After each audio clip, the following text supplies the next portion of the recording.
Hello and welcome Hello. everyone. This is Taco Movie Talks. I'm joined here with Matthew, aka Ward Champ, if you want to check him out on Letterbox. Matt, we were just chatting about what we watched this week, and that is the short series version of Fanny and Alexander. And I think both of us were really big fans coming out of this one. How did you like it? Overall thoughts, and how have you been? I've been well, thank you. I feel like this is a movie that's hard not to like coming out of it. It's hard to find many flaws. I thought, it looks great in terms of cinematography as well as the sets and the set designs and the plays they do, but also the whole story for me just resonates a lot because kind of like watching Bergman's films, you get a sense of who he is as a person because they all seem very personal, and this seems like possibly his most personal movie.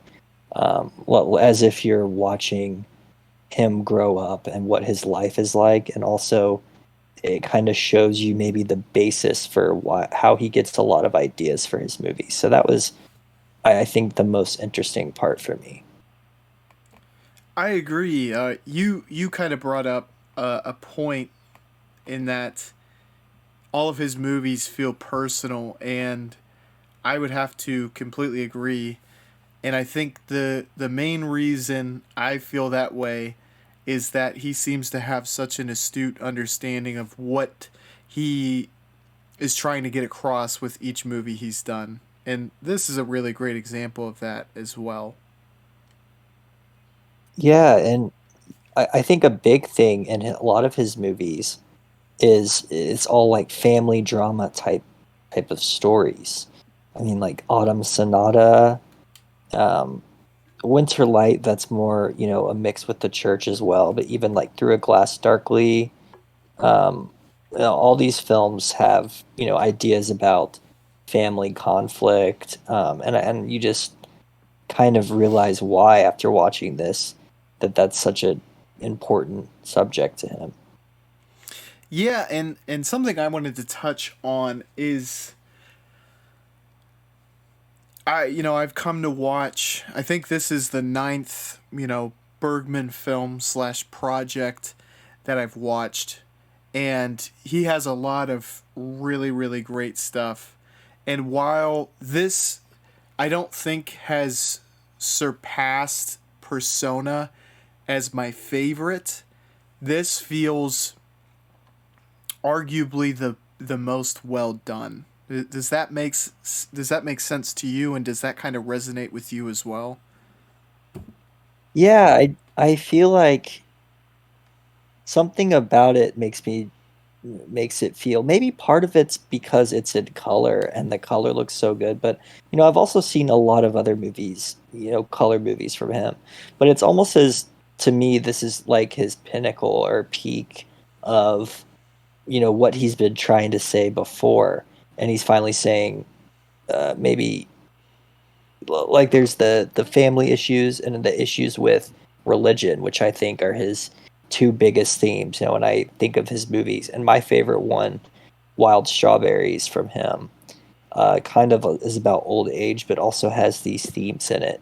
But yeah, Persona, Seventh Seal, they all kind of have similar themes to this, but I feel like he maybe, the ideas are more fully fleshed out, maybe in a sense that they're easier to comprehend, whereas something like the Seventh Seal might take a little more like pondering after you finish. I agree with that. I think this film it has a lot of meat on the bone for both really deep analysis, but also themes that are immediately accessible for fans. And Seven Seal is definitely you have to dig pretty deep to be able to begin to even understand that film. Yeah, yeah, yeah. So I mean, I guess one of the good things about this is it feels like it could be enjoyed by, me and my whole family. Like, even though they don't typically like, I wouldn't think they would enjoy, a Bergman film, or we all watch one together. I feel like they could get into this series with me. I don't know if you have this same problem, Matt, but I have found or kind of began to realize that both of my parents deeply resent subtitles. So a lot of these great actors that I've gotten to kind of explore and talk about with you and Ethan, they just it's a automatic barrier to entry for them. Like if it has subtitles, I don't know if you have that same problem as well. Yeah, I feel like subtitles as well as black and white, like something being older, Mm-hmm. tend to be. Usually I don't even suggest them to watch with other people. Like, I've stopped trying to even do that, unless someone says like, "Oh, I really want to watch, a foreign movie," then I just don't even suggest it. Yeah, and the one thing that like because I had felt that way for a really long time, where if anything was black and white, I automatically, you have a lot of preconceived notions that it's going to be outdated in every sense, and that everything the director's going for isn't going to quite land, or you're not going to be able to relate it all.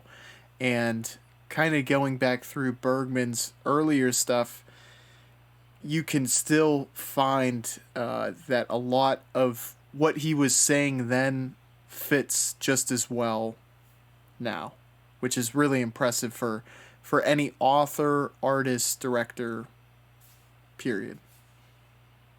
Yeah, and even with Fanny and Alexander, I think if that were released now, considering it's set in the early 1900s, so it's not like they're encapsulating like a certain time period that like ages the film. But since it's set like it's like, I guess, a period piece or whatever you would call that, I feel like it could be released today and still look newer. It just, I think the way that Bergman films in color is very cool, and I feel like it's very appealing. I completely agree. And so I kind of want to make a few points just based on your last statement, which is firstly, that period piece, I completely agree. I think that would help this. It helps this become like evergreen material, and also it extends itself to keep the plot based in realism because some of the like interactions between child and parent are a bit more brutal than what would be like regularly accepted now. It would almost have like a darker hint towards it. It does in Fanny and Alexander, but if it was based in today, it would seem way darker, I guess is what I'm trying to express. But also the point that you've been making towards Bergman's use of color. It's always amazing to see these directors who have proven themselves within the black and white medium start to experiment and then master color.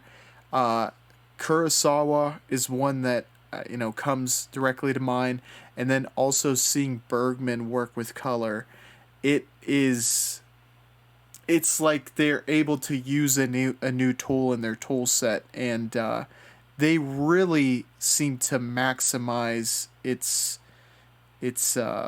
force within the movies. And Fanny and Alexander is a tremendous example of that. Yeah, I think the my favorite thing he did, is in Fanny and Alexander.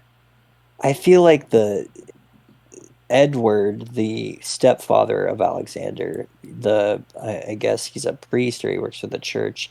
His house and pretty much all the scenes he was in just felt so cold, and it's like it's as if he put a filter over the camera in those scenes, and you just feel more bleak when you're watching those. But then when you're back in like the workshop where he meets like Ismail, or when you're looking at the plays, it's extremely colorful, and it feels like you're watching like a Shakespeare play, I mean, I think they were doing Shakespeare plays, but the movie just feels very, I guess, like that medieval with colors look, kind of like Canterbury Tales, that movie we reviewed, kind of like that same colorful esque kind of look. If you know what I'm saying, it's kind of hard to describe past that.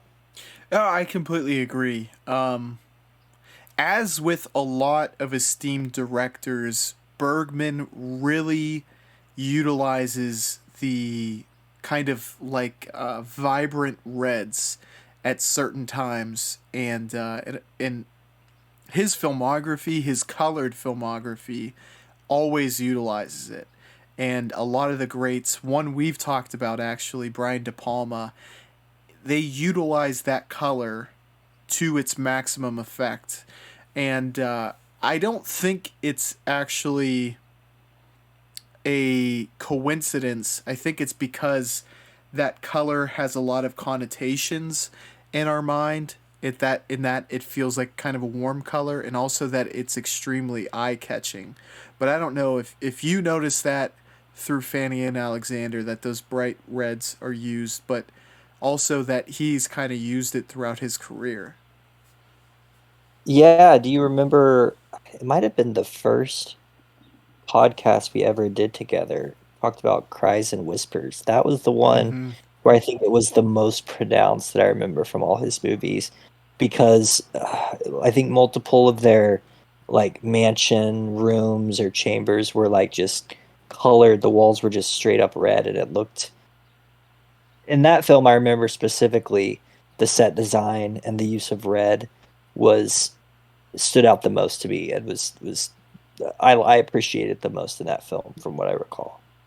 I could. That was definitely one of the films that came to mind, um, because yeah, it's like the entire house is kind of based around that color, and I think you're able to express a lot with that one color too, because in Cries and Whispers, when it's kind of like overused, it almost it's such an intense visual display that it can begin to give you like less of a warm and fuzzy, like inviting house feeling, and more of like an anxious feeling, because there's so many colors just like popping.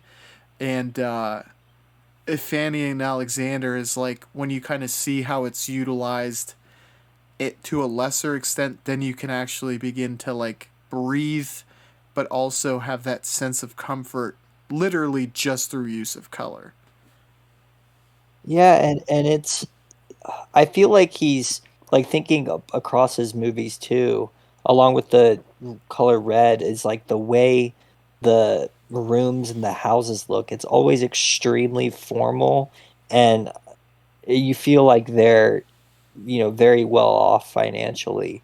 So I think that has to be, part of Bergman's upbringing. I think maybe potentially the evil stepfather played in this film was extremely wealthy, like is to be shown in the movie too, and maybe that's how he came into being in a wealthy family, because it just, there's a lot of, across his films, traditions, and very conservative religious practices, and like very I guess, like what you would picture a classic like mansion or estate that has been around in like Denmark since like 1600s, or something like that, like an old established family.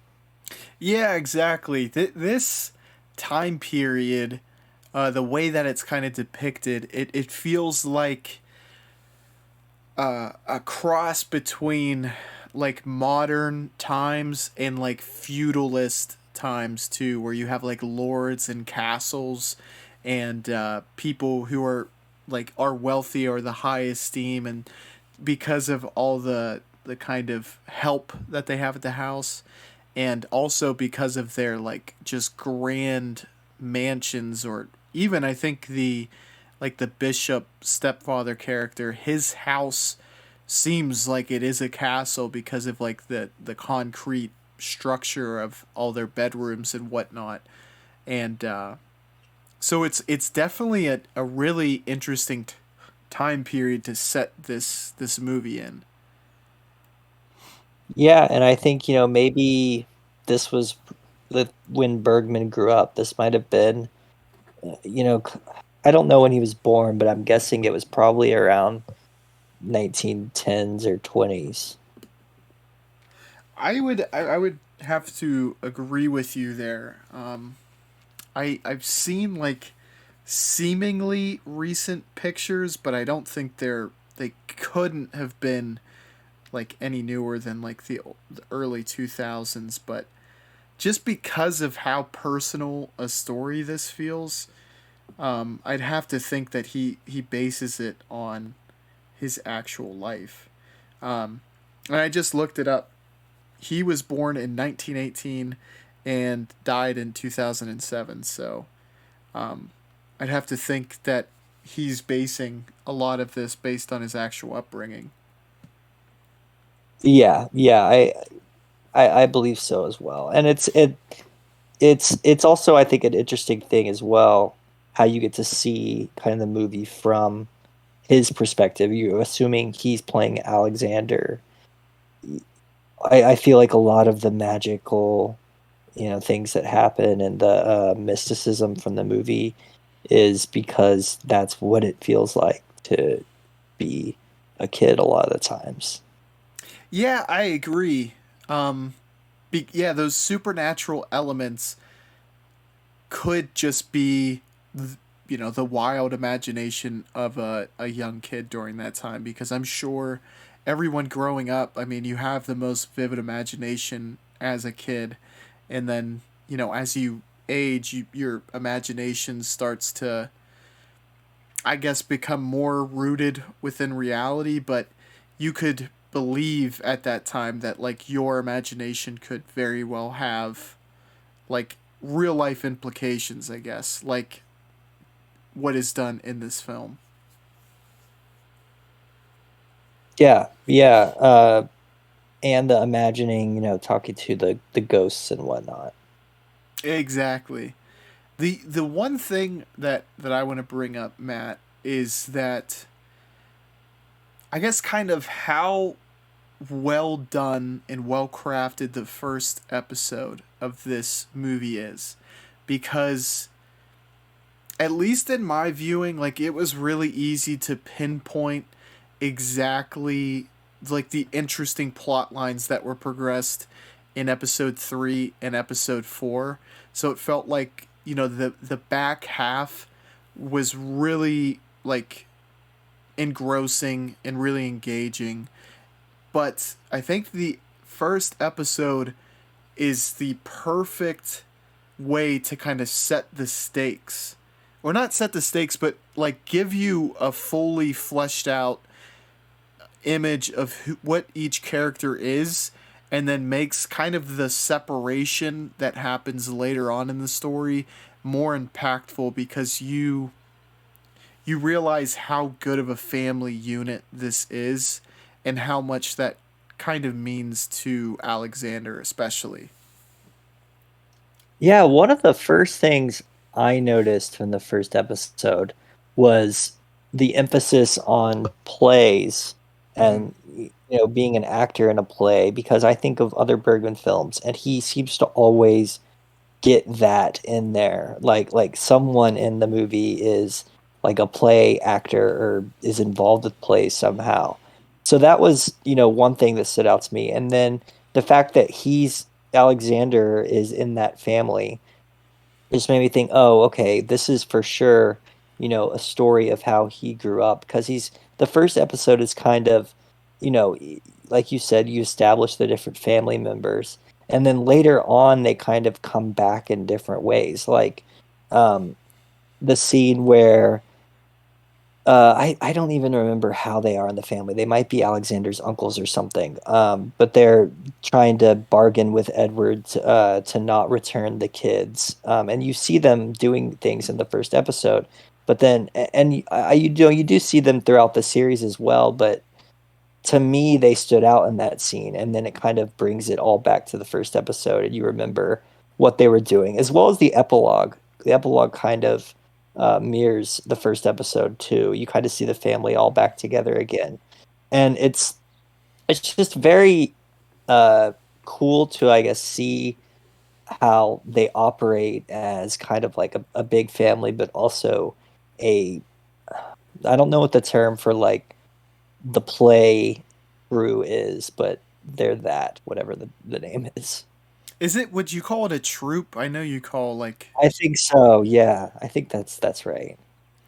I completely agree with you because episode one, it kind of sets the personality types for the uncles to where the way that they act within those negotiations kind of perfectly align with what you would expect from what you learn about them in episode one.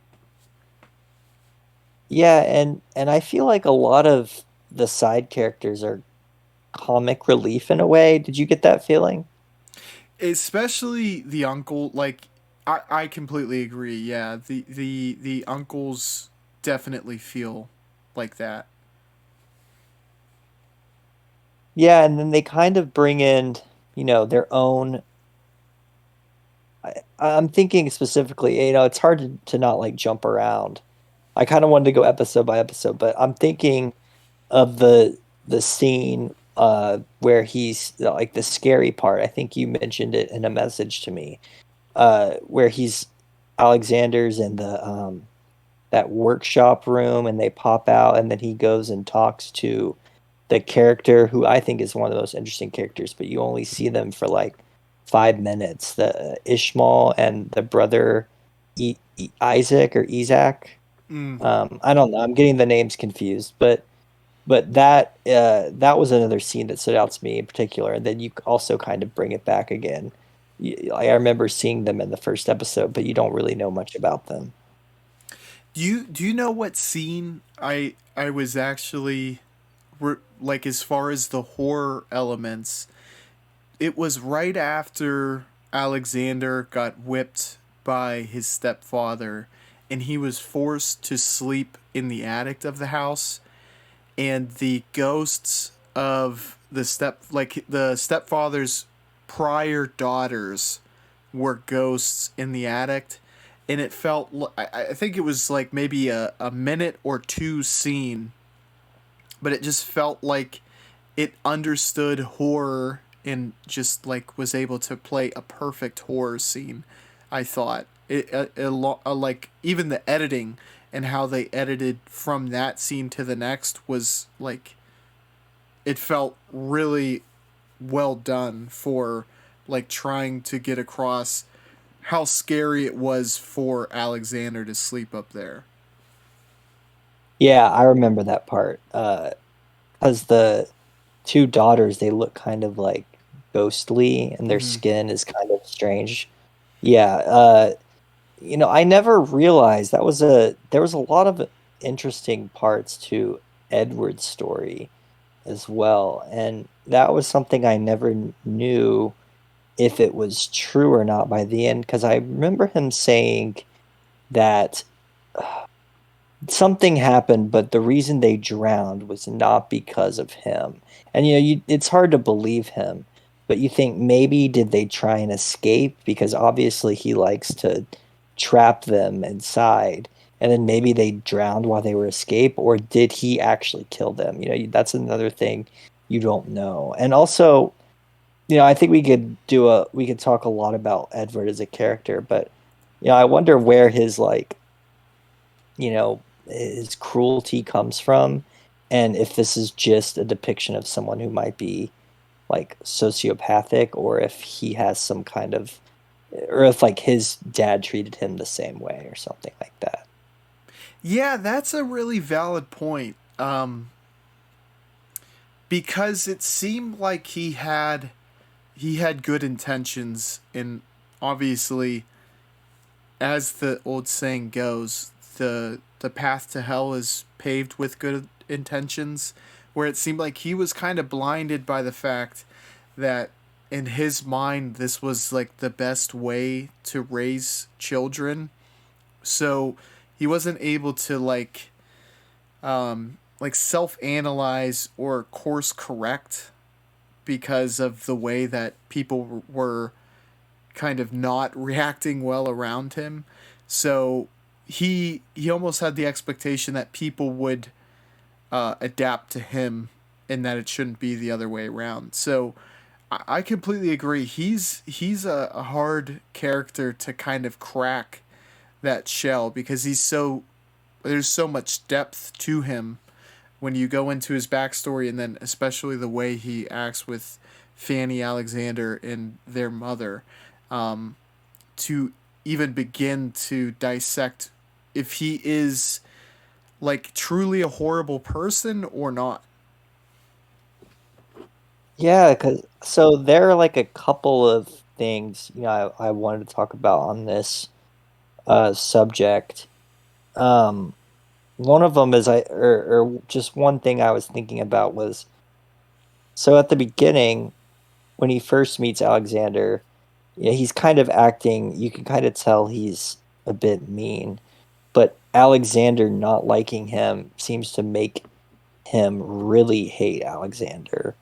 Mm. And he like focuses and targets on him like he's a bully. But then the two, I guess, things is one, I wonder why he wanted them to stay so bad. Like, what is that? Like, why does he care when they clearly don't want to be there?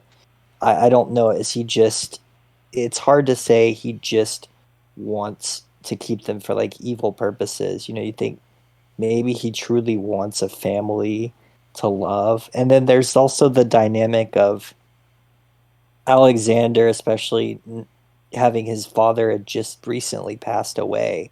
He's obviously going to miss him. So that's probably going to make him dislike, Edward, whether he was kind or not. So I guess it's maybe a mix between, Alexander already disliking him and then him also being like a stern, by the book, like kind of guide or method for raising kids. And then he's also just very strict, but I just couldn't figure out why, what his intentions are most for wanting them to keep them there when they clearly don't want to be there. Yeah, so I have a few viewpoints on this that I kind of want to toss at you and as like to get your perspective on it. Um, One of the first ones is something that the uncles kind of brought up. I think is that it might have just been about public perception, in that if he were to be related or working for a church, that it would look bad for him to have a family leave him. That I think plays a role, but I don't think it's the entirety of what drives him. I think another perspective is obviously like being rejected by Alexander in a way kind of causes a stirring within him. But I think what kind of promotes that even further is that Alexander's mother clearly has a bond with him that, like, despite her kind of putting her feelings first, for like lack of a better perspective on that, by marrying him, he, like, Alexander's obviously going to be important to her, and it's almost like there's a bit of a competition between the two, like who will be able to win the heart of the mother, and will she be able to like finally fully embrace the father despite Alexander's feelings. And then the third is, this is going to kind of go into like far-fetched territory as far as what I'm going to try to draw parallels with, but like in criminal psychology, there are people, I believe they're called missionary killers. I think Green River Killer is one of them. And obviously, this is like far removed from what constitutes like being an abusive father and then, being an actual serial killer. But I think part of the psychopathy is similar in that when you feel like you're compelled by God or that you have a greater understanding or connection with God, it allows you to justify the feelings or actions towards like discipline. And I think he felt like because he had the moral and spiritual high ground, which is kind of something he says a couple times in the series, that he felt justified in his punishments. And I think for the most part, in maybe the stepfather's case and also in like textbook missionary killers, that comes from a place of like wanting to institute power over others. And I know I threw a lot out there, Matt, but does any of that kind of resonate with you? Yeah, I think all of it does. I have a response to everything, so I'll try and respond to all three. So I think what you said last, I think that goes a lot with Bergman's themes of, in several of his movies. I'm thinking Winter Light as the number one of that kind of thinking of, I am more righteous and I'm on like the just side here Mm-hmm. because of religion is the excuse in this case, that makes him somehow better and his opinions always right when sometimes they're not. And I think that Winter Light movie kind of shows that that whole like concept he has in a lot of his films the most deeply, because it's like, this guy who's a pastor, I think in that movie is, or a member of the church, is like losing his faith because he's realizing maybe that concept. And then, so for the first thing you said, I think, or I'll do that one last. So for the second one, I just want to say that yes, I think that competing like that is something that's super, that like you find super common in the stories. Just, I guess, like stories that you read, like crime stories or something like that, when a mom marries a new stepfather and the kids don't like him and they're kind of competing, and then people will say like, oh, the mom like chose the new husband over her kids, because in some cases, you have like abuse from the new, in this movie too, you have abuse from the new stepfather, and the mom turns a blind eye to it, which is a problem that's, I think, pretty common. And then for the first thing you said, um, I think that especially back then, and you can see this just how like formal and conservative the whole and traditional like his family is, the Edwards and even Alexander's family when they enter the new family. Um, Leaving your like divorce was such a, in 1903, I guess, when this movie set, it's especially then so frowned upon, and that a member of the church doing it, the congregation's probably going to say, look down upon that highly, because it's like a, those vows that you take when you get married under this, under a religion that's really strict like this. It's like a for life thing, and I know that there's been so many issues, I think, probably mainly in the far past now, and I think it was a lot of times Catholics where they just would not divorce, but they would continue to technically stay married and then, go do their own thing or see other people, because it's like the act of getting divorced itself is such a huge sin for them. And that also made me think, maybe that he did get rid of his past wife and kids because they were becoming such trouble for him, but he also just couldn't divorce them, so he had to kill them. And you see that in true crime stories as well. That whole, I have to kill them because if they can't be with me, then like they can't be with anyone. That whole mentality. Yeah, that is I there's the Chris Watts story that's kind of Yeah. that's come up on my radar, and I think I watched something originally on YouTube, and now I think they even have a a either documentary movie on Netflix or a limited series, but it is very not very common, but criminally that does pop up time and time again. But to to kind of go back to like how the time period is and those conservative values, um, how legally the wife Alexander and Fanny's mother had no legal recourse, which is certainly a lot different than nowadays. I can't speak from personal experience, but I think if you were to marry into a family with two of your biological children, I don't think the courts would immediately side with the husband to keep custody of his non biological children. I think you'd have to make a very good case to be able to do so. Um, I don't know if you have any take on that, but that was something that was certainly surprising for me. But it also kind of makes sense because during that time period, men were generally, I mean, they had much more rights in comparison to females.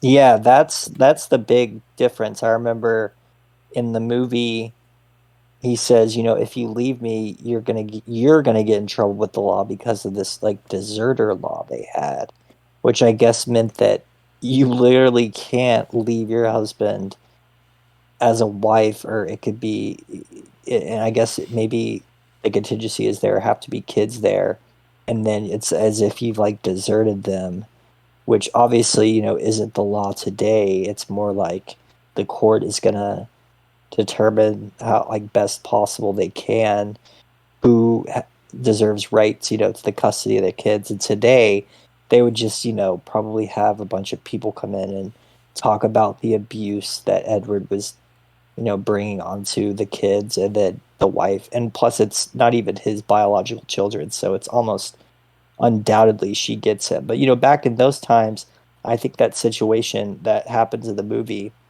could definitely play out, especially with someone who has that much power like him back then. He's a member of the church back then is like so much more powerful than today. I think it's hard for us to conceive how those people were like perceived by people back then. Yeah, I think it would be much akin to like a publicly elected official, honestly, as to the amount of power and sway that you would have during that time period if you were a part of the church, at least in my mind. Yeah, yeah, and then you feel like, is this how a lot of them acted with all the power they had back then? Is this a common thing, or is this maybe just Bergman's personal experience with it? That's something that's hard for us to be able to say, but I imagine this kind of story was probably pretty common. Yeah, I would have to agree with you, and I think that's one of the interesting aspects to the whole tale as a whole, as to whether because obviously you realize the perspective from which the story's being told, but it makes you want to think, I wonder if you put a magnifying glass to some of these certain scenes, if this was like how he remembers it or if this is like the truest version of the story. You know what I'm getting at? Yeah, that's another interesting like part of the movie, I think, is that obviously it's like all the magic, stuff that happens. You have the very opening scene in the movie, which is like one of my favorite parts, is the first part of Alexander when he's in his bedroom and he's seeing all these like ghosts, and just the whole way that that scene plays out. I just think it's super like it just looks cool, I guess the best way to say it. It's very well executed. But, so you see the magic and throughout the whole movie, we see his real father coming back multiple times. You see the ghosts, and he goes into like different worlds, and it's as if you were seeing his imagination when Alexander is in different dark situations. The whole movie kind of transforms from being one that's like a reality that's like clearly seems to show you what's going on to a complete fantasy world. And I think that that kind of tells us that this is 100% Alexander's perspective. Maybe part of the scenes he's not in, you could argue aren't, but I think just the way the whole story is told, it's like we are seeing how Alexander saw himself grow up. I agree, and one of the aspects that makes that so strong is to kind of juxtapose the magical elements is how every last detail, setting, and like costume design is just perfectly pieced together. I mean, this looks like a very true application of what uh, the early 1900s would look like. So to have such a realistic display of the time period, for it to feel so deeply rooted in realism, and then have those magical elements introduced, like it feels like that's the best way to attack telling a story like this that is from the perspective of a child or someone going through adolescence.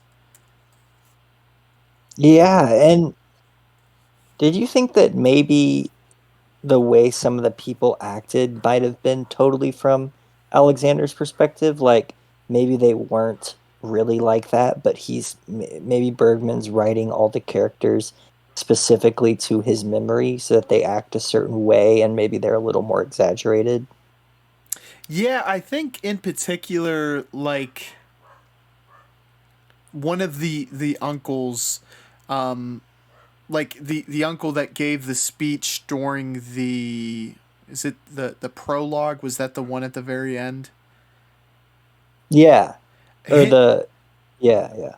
he felt like very like amplified. Does that make sense? Yeah, was it Gustav was his name, right? I think so. Yeah, he has kind of like the curly mustache on with the beard as well. He felt like a kind of like turned up to 11 version of what his uncle might have truly been like. Yeah, I feel like he was seemed more like a fairy tale character.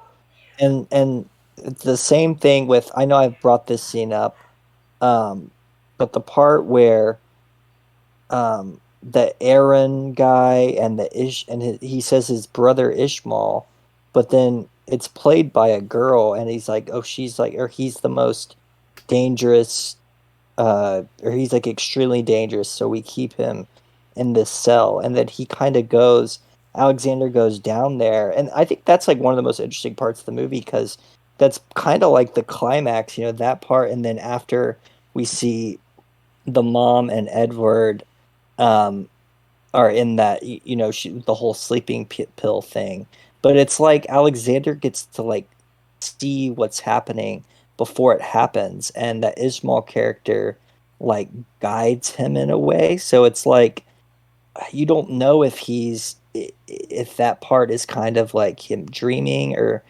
how he remembers finding out about what happened. It's just like very the way it like could be interpreted, I think, is very interesting. Yeah, I completely agree because like as I was watching it, I wasn't like even trying to decide yet whether I just believed it. I was so entranced in the story, but obviously now looking back upon it, it's like I mean, you could reasonably explain, within the universe of this story, that could very well, like, this is just a true interpretation of what actually happened. But, like, if you were to base this completely in reality, and like we've been talking about, this is kind of Alexander's understanding of it from this time period, like that entire character, Ishmael, could very well just be like a complete figment of his imagination. That it's like meeting this magical person that maybe didn't even exist was like the catalyst for his stepfather's death. Yeah, and also, I mean, the way the whole death thing happened, like the way it happens at the end, it's pretty, I think it's pretty brutal. Um, Yeah. but it's also, I really like one thing that stood out to me that I liked was the way they flashed back to I believe it was maybe Edward's sister or something, who's reaching for the lamp and I guess ends up actually causing the fire. It's kind of like that is shown next to um I can't remember if it's someone, it's shown next to another part and it makes you kind of realize that that's going to start the fire, and I can't remember exactly at what point in the movie, but it he does something and shows that her grabbing the lamp next to this other thing happening, and at that moment I realized that the fire was about to start. I think it was after he sees the future with that Ishmael character. Oh yes. Um, and Ishmael is kind of, and he's, or Ishmael is telling Alexander like what the bishop is dreaming, and Alexander seems like really reticent to even, like, he senses like a foreboding nature, or like an evil nature to what this magic is like capable of almost. Yeah, yeah, yeah, Yeah, I agree in those shots too, where you can see the ant like frantically running out of the room on fire. Visually striking, and is like it felt like very just in a way. And maybe some other people watching this, I guess you could have like a different interpretation of that stepfather character, but Bergman painted maybe one of his best villainous characters that I've come across. So even knowing like how brutal a death that would be, you felt like this needed to happen.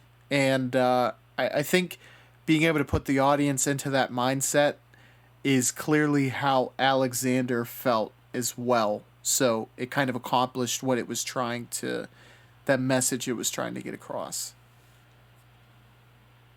yeah.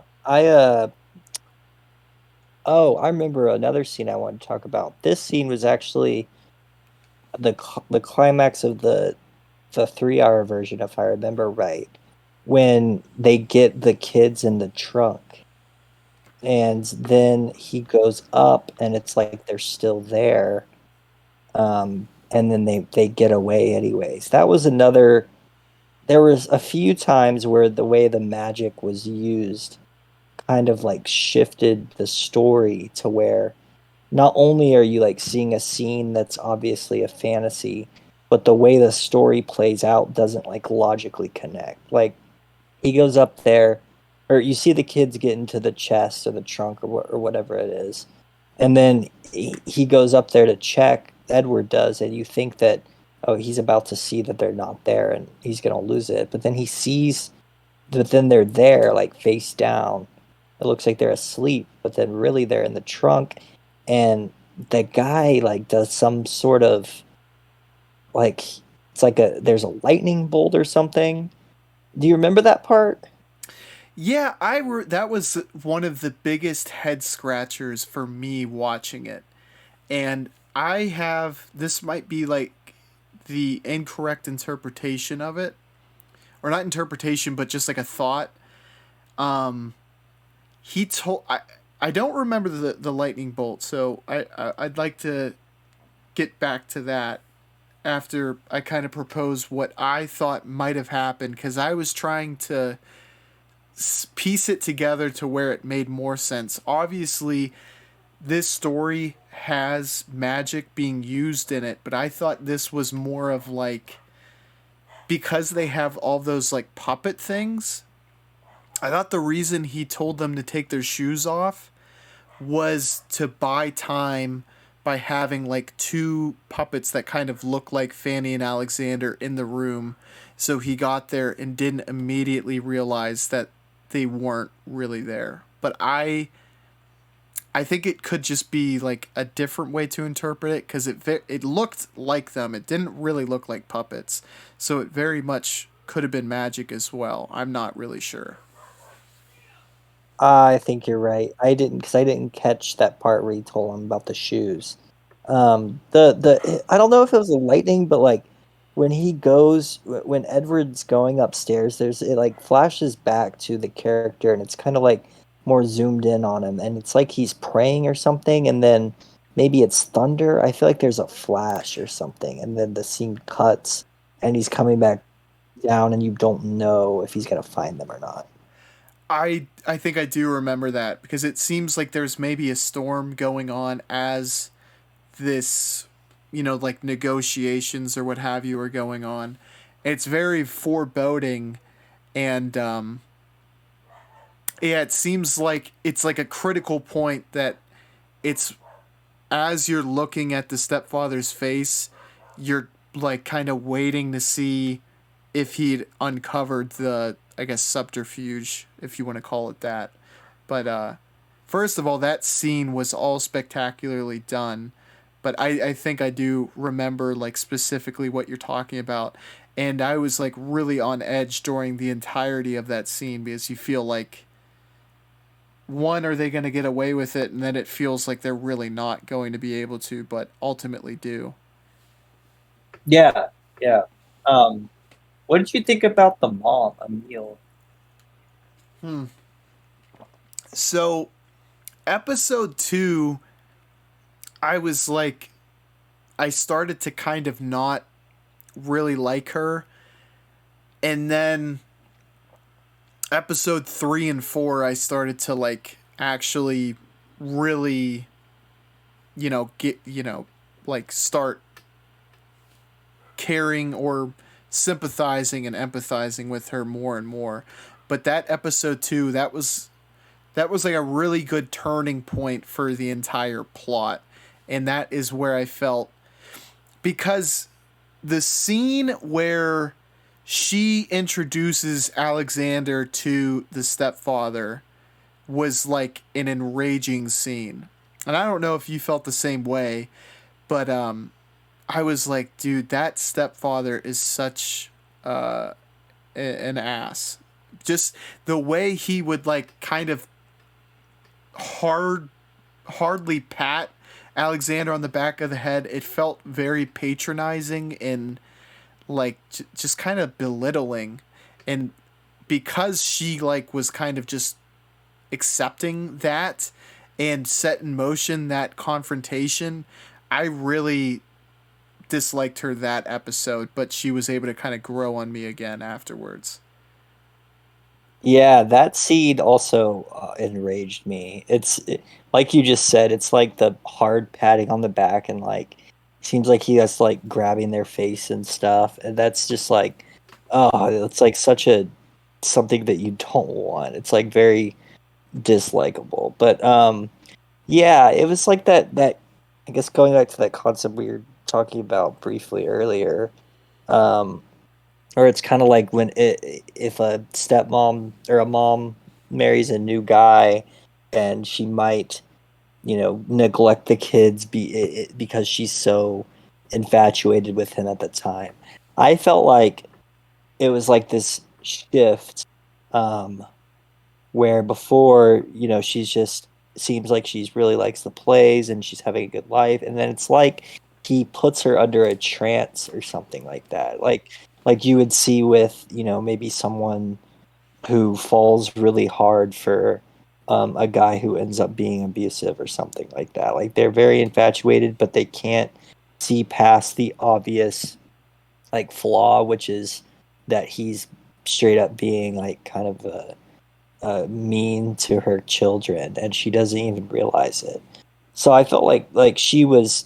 It's and I think this is probably fits really well with the perspective of Alexander, because this is probably how he saw it. As he probably saw his mom like change as a person and kind of um, lose her sense of identity, and then she kind of regains it. You're not really even, or I wasn't even sure if if she had fully regained it until she decides to, do the sleeping pill thing. And that's when you realize, okay, she's still like in touch with reality here. She isn't under this guy's spell. Yes, because they did the scene so well where the stepfather kind of brings her in to end the negotiations with the two uncles, because it's a terrific performance on her part. Even speaking for the character, and obviously the actress did a tremendous job as well, but it's very much believable that maybe she really does want the kids to come back. Like she feels like she's completely trapped, and that she's like accepted her fate in a way that she'll never be able to leave, and that she at least hopes to be able to have her family there with her. So I was like, man, is she like actually turning her back on this, plan to get out? But yeah, I mean, episode 2, it's like it's the complete transformation of the mother, and to see her fall out of love with the plays that was kind of like the dying wish of the father too. It was like just hard to grasp, but I mean, I think it's perfectly reasonable, and that flash with death and having like your partner die unexpectedly, I think it both kind of tainted that part of her life, where maybe there was like associations of losing a loved one, but also I think it maybe put her life into perspective, where she felt like she had to kind of reanalyze whether the direction she was going was like, I'm gonna say righteous, just because she kind of went to a more religious path afterwards. Like she tried to course correct so hard that she ended up like she wanted to find out the truth, because she felt like she wasn't being her true self because she was so into acting. And I think that is like a complete other aspect that gets neatly kind of tied around the fact that she was entranced with that abusive stepfather. And I think you said it really well, because that does tend to be so common that those types of people, oftentimes the abusive husband type or boyfriend or whatever partner, they are so often tremendous at manipulation, and they can kind of sell themselves as something that they're not. And they allow, by kind of putting on that facade, people just want to believe that that is who they truly are when they show their true colors, which is the abusive person.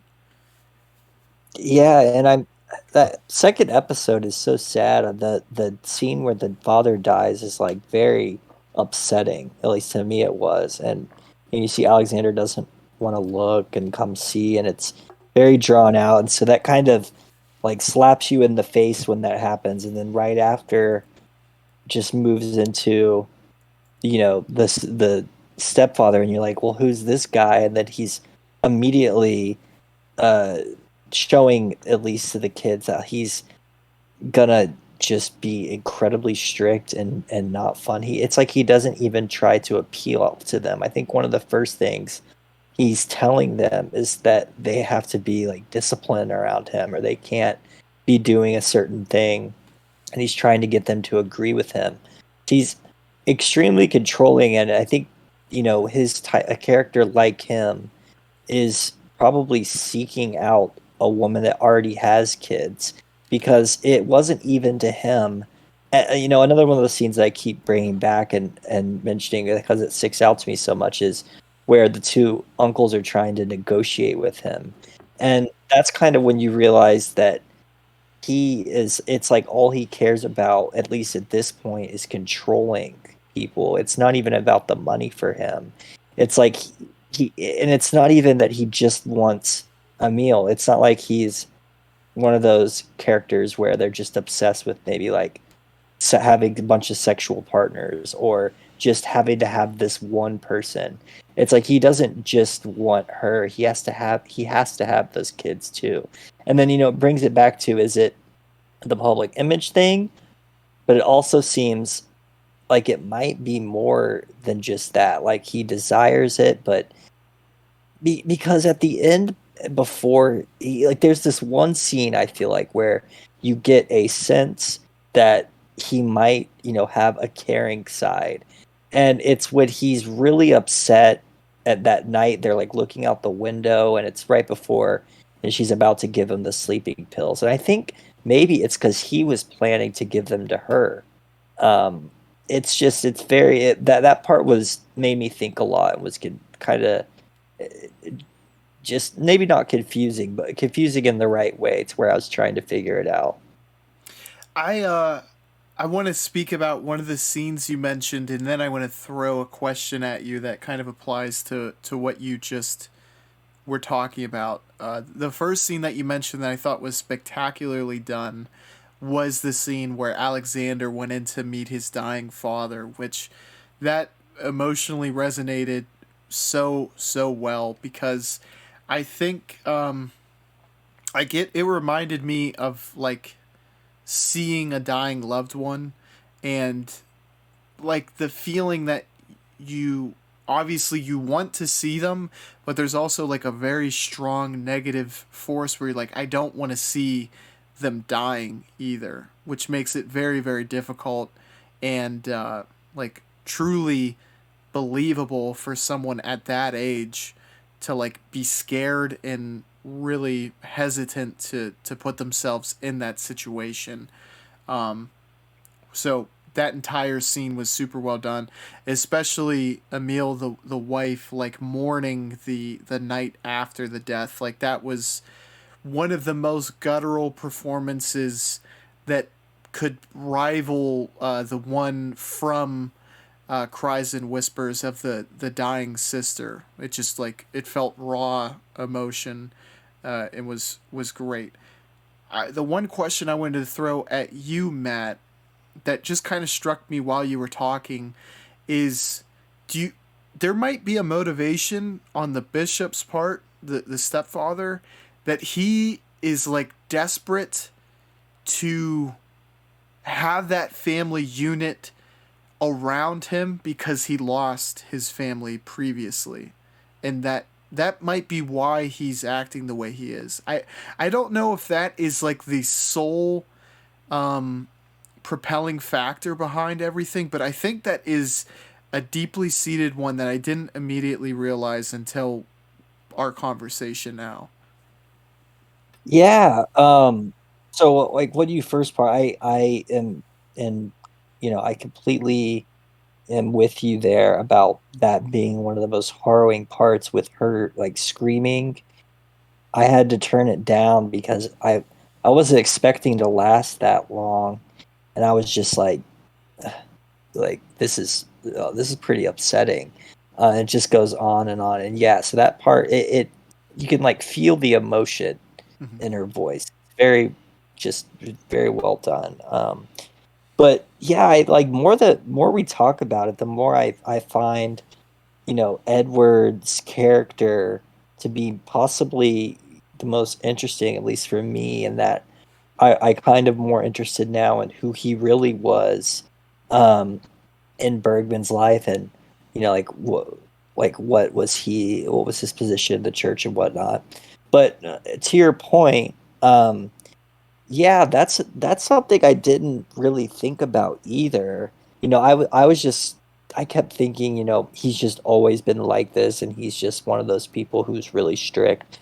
But I think that could be possible too. Like he maybe did lose his old family because there's that one part, where he makes up the story about or he says he made it up, but the way Edward reacts is like the most angry you see him in the entire series.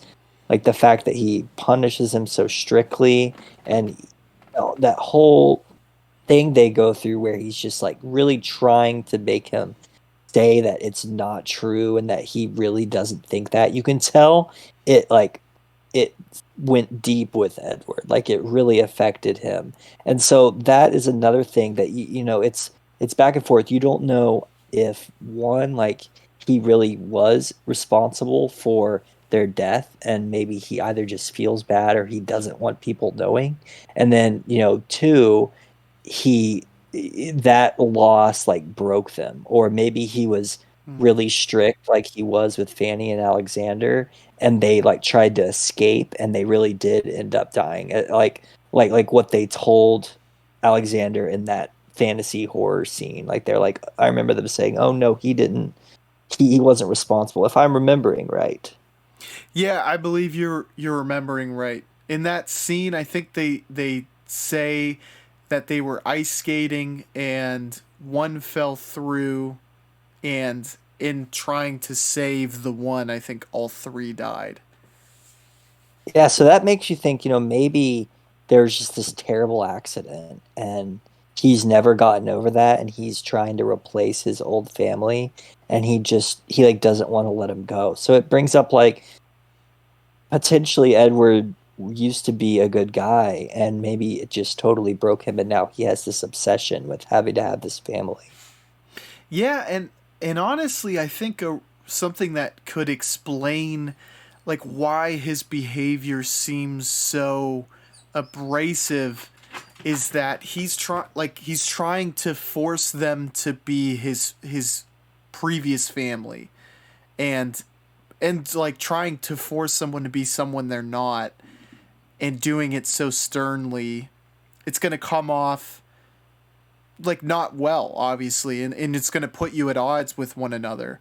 And the fact that the especially Alexander was not ready to acquiesce and met him with such like fervent opposition, he felt like he's trying to almost break a wild horse, for just to use a phrase, but like that he was trying to force Alexander to be like maybe his eldest daughter from what he had before, and it kind of put them at odds. But I think that's one perspective on it, but there's like enough pieces of evidence that it's like either interpretation could be correct, and that is ultimately really interesting about his story. Yeah, did was did I miss something, or was the way the fire started, was it because he failed to give her something, the sleeping pills, or did he do something, or was it just a total accident? Did you catch anything? Because that was something I was still unsure about. That's a really good point. To my knowledge, I I'm not sure if they he was supposed to give the aunt sleeping pills, but I know that he moved the lamp closer. Like she was having trouble seeing, almost as if like to me it seemed like the aunt was like near death almost, especially the way she was acting with the stepfather, and like he moved the light just close enough that she still had trouble seeing. So but close enough to where she could like barely reach it. So it was like just an extremely unfortunate coincidence that he moved it to like just the right spot almost for that to occur. Yeah, yeah, I think that's probably right. And also his family members, the way they worked with him and listened to his demand, I think that also goes to show, maybe he has always been super strict because they seem like I think it was his mom or his aunt, they both just kind of listened to him. And it's like that one scene where Emil was trying to go in and see her kids, and the mom just like would not let her. It was like she was also scared of Edward, or like she had to be under his rule and subservient. It was very much you could take it as one of those households where like the father is completely in charge in like every way possible, and that includes like discipline and extreme discipline. In these cases, like you just, I mean, I know we mentioned this earlier, but you just think about this being in a modern time, the police would be there against him. It would not last long.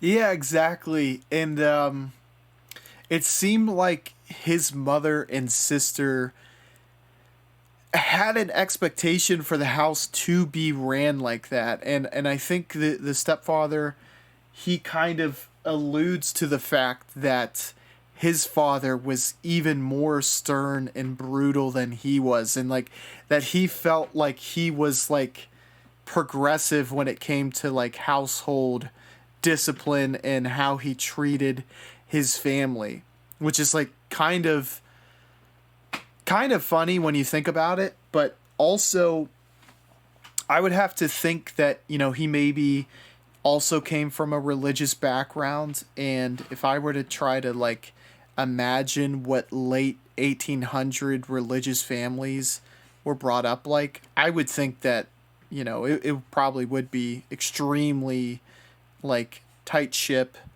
and very regimented and pretty brutal punishments for things as well. So it seemed like he was very much inspired by his upbringing. But I want to ask you a specific question about the housemaid who kind of spilled the beans on Alexander, which led him to get punished.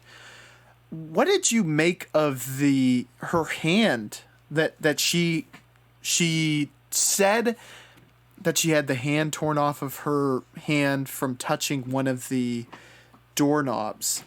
Do you think that was made up to get Alexander in trouble, or like what was your take on that? Yeah, that's a good question. I'm trying to think. The first thing my mind went was like, what would that mean to me as a kid? And that would mean that, like, you remember the way like parents used to say stuff to you and it really scared you and it made you not want to do that thing at all. I think that might be one of those. But then the way the movie's so cool, like I think that the coolest aspect about the movie, which we talked about, the magic and the imagination type thing, is that in the film, her hands really would be burned off. But maybe in reality they weren't, and she just told him that story, but like in his mind he like envisions that happening, and it's like real to him. I think that kind of just show is the coolest part of the movie, or explains like what the coolest concepts of the movie were for me. I think I totally know what you're talking about. It's like I think one time like my dad said, "Oh, I swore so like a bug flew into my mouth when I was like really young." And I was like, "Well, I don't want to swear. I don't want a bug to fly into my mouth." Like one of those types of things you just tell your kids on the fly to get them not to do something bad. Yeah, yeah, I think it's one of those things, and then maybe the movie is just like, this is so real to the kid that it basically is real. Yes. That actually that tracks really well, especially with the remainder of the movie. Um, I enjoyed all of those little elements where it kind of drew upon blending fantasy and reality. Um, and I think one of the best scenes that kind of shows that, and I think you mentioned this earlier, was how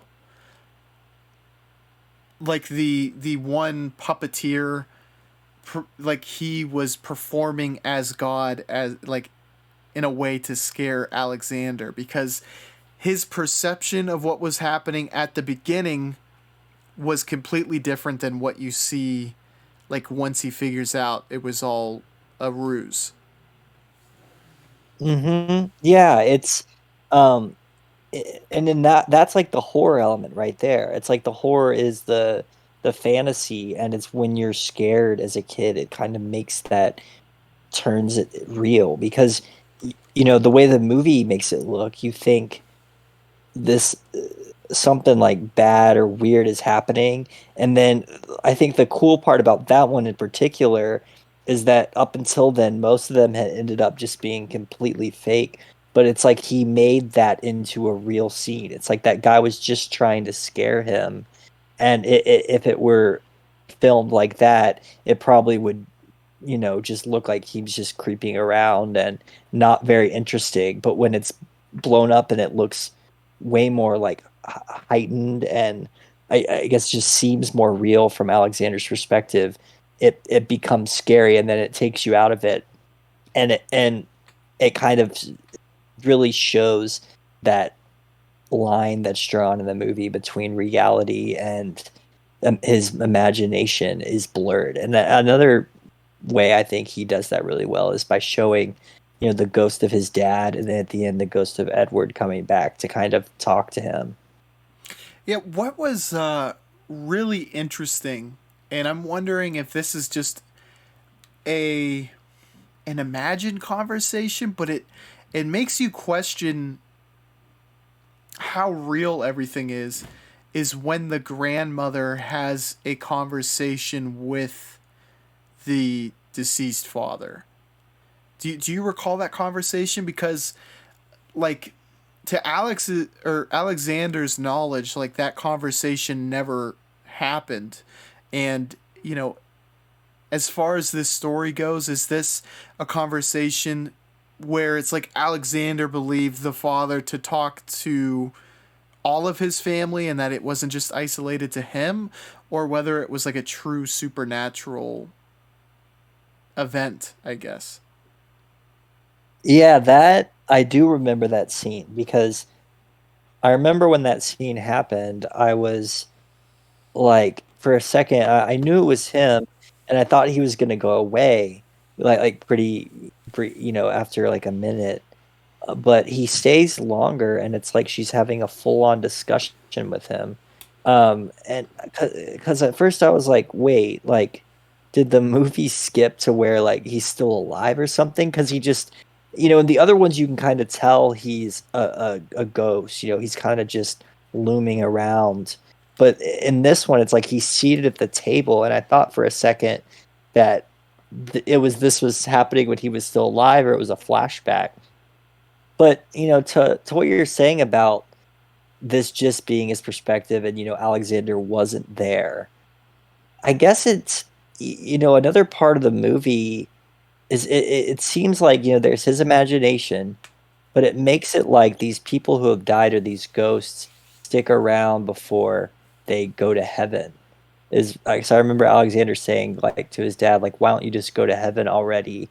In one moment he's talking to him, and there's another part or maybe multiple parts of the movie where people say they have seen ghosts, and it's like it totally, people aren't suspicious of it, they take it to be fact, and it's like a given truth in the film. So it is kind of like, you have Alexander's imagination, but the world they're in themselves also really does have this like ghostly, magical kind of feeling to it. Because I feel like that the maybe the ghost part is a little more than just Alexander thinking about his dad or something like that. Yeah. And I have to say, I love the way that like the supernatural is blended within these kind of religious overtones that are often associated with a Bergman film. And I also think it's fitting for the time period for there to be like, I guess, more of an acceptance of like supernatural sightings.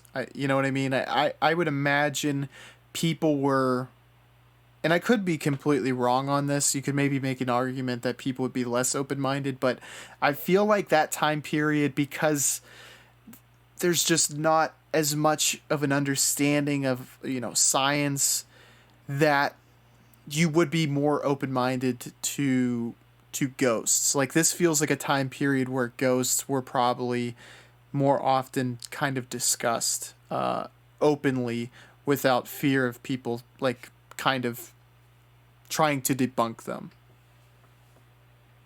Yeah, I think, that's a super interesting thing. I've thought about a lot, and it's not for me. I think of it ghosts. Well, this is not just the movie, but also just in general, like ghosts plus any sort of belief in like a supernatural being, or even like a belief in a god or multiple gods.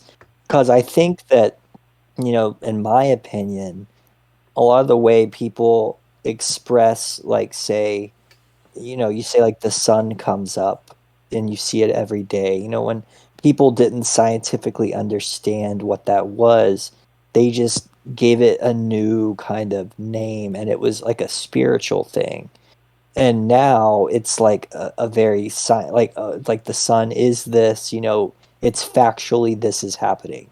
And so that kind of takes away people's belief in more supernatural things. It's like, I guess the easiest way to say it is people think by saying, or by describing things scientifically, that you've taken away all the like wondrous or fantastical ways to interpret or look at the world, because now you can be like, oh, there's not a ghost and it's proven, like, look at this, or like look at these facts that say otherwise.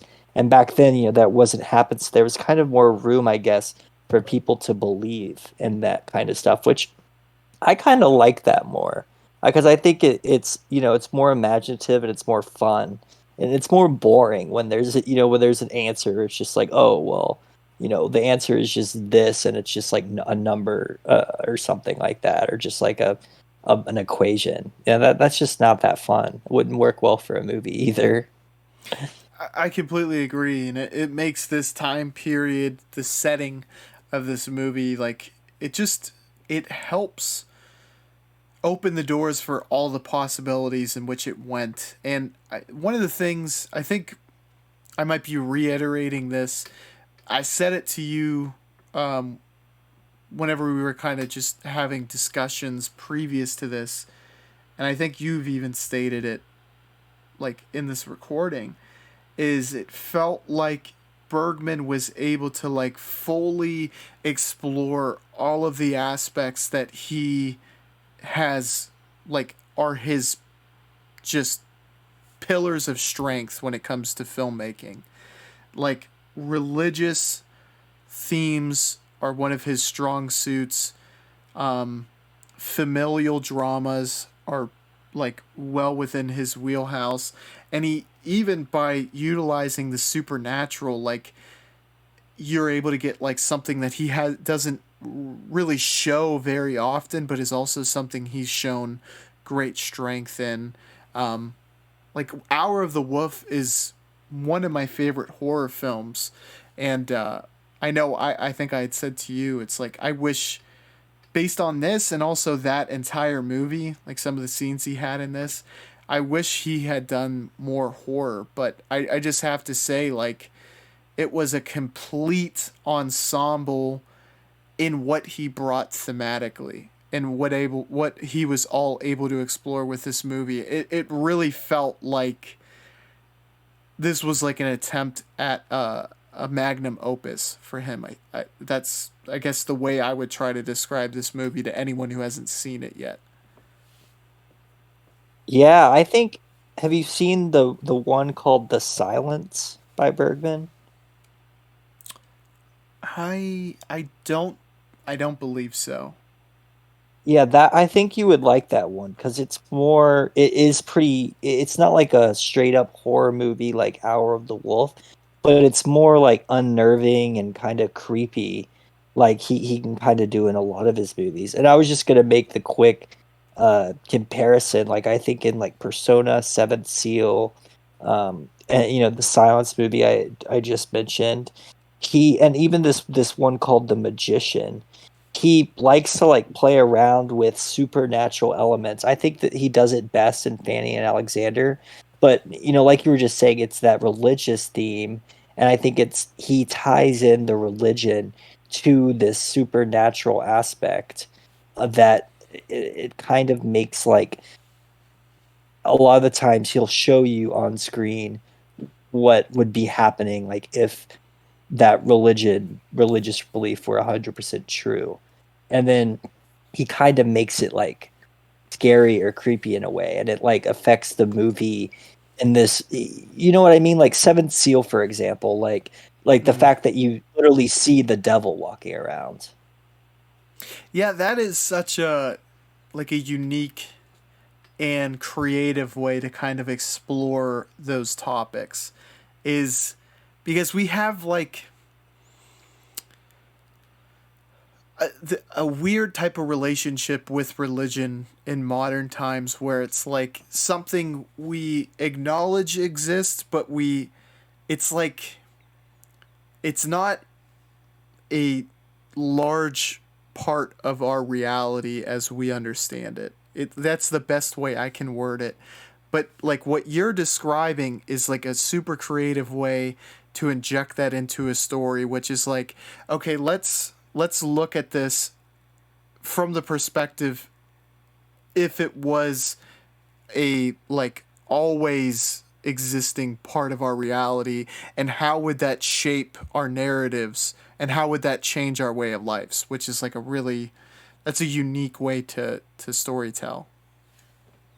Yeah, I think you got it exactly right. Like what you just said is kind of what I was trying to say. It's and I think it hits even harder today because we are very like detached from religion. It's like as the years progress, I think less and less people are religious, and it's it's hard for us to understand how it was viewed. Back even when he was making these movies, I feel like back then when religion was more dominant, there would be a higher fear of them silencing the film, Mm-hmm. because maybe it made religion, obviously Winter Light doesn't make, for example, doesn't make religion look good. So, but nowadays you're going to get more people who maybe grew up like that, and they have access to seeing these kinds of movies and it resonates with them, and it's kind of like showing you, growing up, as if you grew up religious. I did grow up going to church, so it wasn't like super strict like in this film, but a lot of the stuff, the stories I am familiar with and I had read when I was a kid, and so in a way it kind of resonates with you, all of his movies. If, and this is a personal thing, but if you grew up going to church and whatnot, then I think it sticks with you more because as a kid, and I'm not sure if you grew up going to church or not either, but as a kid, you like do imagine, for example, like what maybe the devil would be like in real life or who he could possibly be. And then when that comes to life in like the Seventh Seal, or when the magical types of, um, religious or other types of imaginative fantasy things and Fanny and Alexander, it makes me think of, how I thought of that kind of stuff when I was little. Yeah, I completely agree with you. Um, I went to Catholic school as like a real young kid, and then am not nearly as religious as I was like growing up. But those the thought of like a personification of evil, like through demons and the devil, like learning about that as a kid, it is really, really impactful. And I think this depiction of like those religious aspects and how that makes it completely changes the prism with which Alexander looks at reality. I think that's what's really well done, because to like as a kid those threats of like a a real devil feels real to you, and it's like as scary as anything you can really imagine, right? So for Alexander to have his whole basis of reality feels very much injected with this imagination of like these supernatural things is really cool. And I think drawing that parallel is important because it gives you like a basis to relate with what Alexander is doing in the telling of the story. Yeah, and I think in this story, the devil pretty much is Edward, at least to Alexander. I think they characters even say he basically is at one point. I think that's kind of, at least from Alexander's perspective, his view of evil is Edward. And then along with that comes, the religious way of life in the church. So he just ends up really hating all of it, probably because of Edward for a big part. I think a lot of the movies he makes probably comes from, or Bergman himself probably comes from his dad. Like it's inspired by that, not in a good way, but it just is because that's how he grew up. That was yeah, that was a thought that definitely came to me too, because like in talking to you, and that this was very likely based on his actual childhood, that makes so much sense that he would go on to make a movie like Winter Light. And a lot of the religious types of movies that he has is that he very likely struggled with faith because of all these bad associations he had from his upbringing.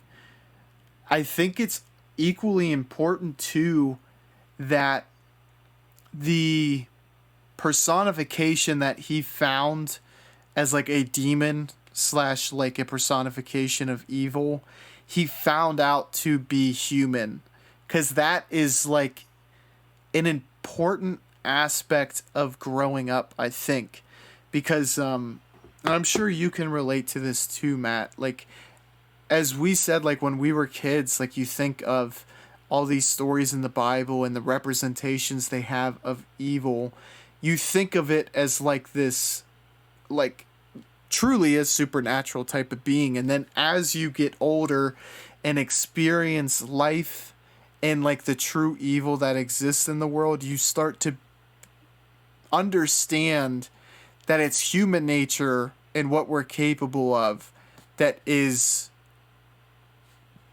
like in essence what evil is, right? And it feels like that's like a critical moment for his maturity, is like having his first brush with someone that he would define as like an evil person. Yeah, and that kind of might be the. I mean, it's hard to say there's one main theme or takeaway, but that could be like the biggest one here if you were going for an essay about maybe what the story is about. As a whole, is that his imagination, and even when he talks to his dad or sees ghosts, it doesn't even scare him. It's like he's okay with it. And when he's talking to the Ishmael character, who's supposedly extremely dangerous, he doesn't seem worried whatsoever. And it's like these things should be a little more freaky because they seem supernatural, but the most scary figure is the stepfather. And it's just completely ironic that he uses what's supposed to be a moral system that is good faith, or like good natured, and but he just uses it for the completely wrong reasons. And then the other thing that Bergman tries to hammer in is just that the blind faith to a religion like that is not necessarily going to be a good thing. Like I feel like he's showing that the blind faith like that, like Edward has, is just extremely destructive because he just justifies everything because he'd be like, oh well, this is okay because of this like religious passage or this way you're supposed to do things. So yeah, it's it and bringing it back to what you said about how you see it as a kid, you always think of evil as something not human.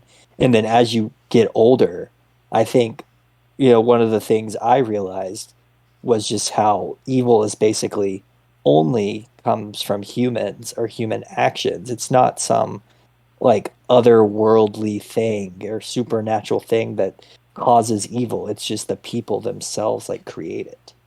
Yeah, exactly. And you touched upon like a really, really great point with Edward, and how it's like it's an easy pitfall to kind of fall into, in that when you find your like when you think you have been enlightened, or that you are like in tune with your spiritual life, that can often like put you in a perspective where you're not self-analyzing the way that like I think you find religion to be a set of moral guidelines for you to kind of judge your life off of, and to always be self-refining to live a more just life.